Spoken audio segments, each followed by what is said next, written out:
Azərbaycanda 2609 vəkil var. Bunu Vəkillər Kollegiyasının sədri Anar Bağırov deyib. Bugün daha 102 namizəd vəkil and içərək kollegiyaya üzv olub. Vəkillərin and içmə mərasimindən sujeti sizə təqdim edirik.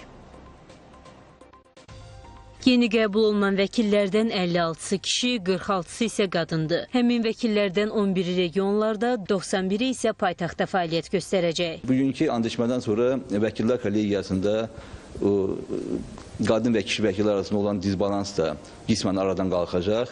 Belə ki, bugünkü and içmədə demək, iştirak edən 46 nəfər vəkil namizəd and içəndən sonra ölkədə vəkil hanımların sayı 538 nəfərə çatacaqdır.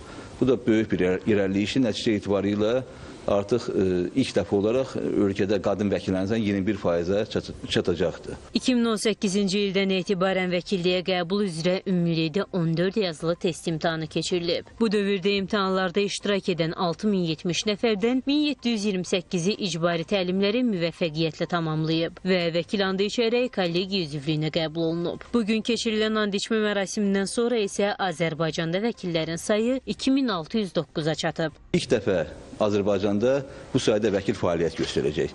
Bu da o deməkdir ki, həm regionlarda, həm də Bakı şəhərində daha çox vəkilimiz insanların qayğısına qalacaq, onlara keyfiyyətli hüquqi yardım göstərəcəklər. Həmçinin bu il üçün böyük hədəflərimiz var. Vəkillər Kollegiyasının sədrinin sözlərinə görə mayın əvvəlində Gəncədə ilk dəfə kollegiyanın böyük bir regional mərkəzinin açılış mərasimi baş tutacaq. Hədəf dövlət hesabına hüquqi yardıma ödənilən vəsaitin artırılmasıdır. And içmə mərasimindən sonra namizədlərə vəkil vəsiqələri təqdim edildi. Fəaliyyəti dövründə fərqlənən və yubiley yaşı tamam olan kollegiyanın bir qrup üzvü isə təltif olundu.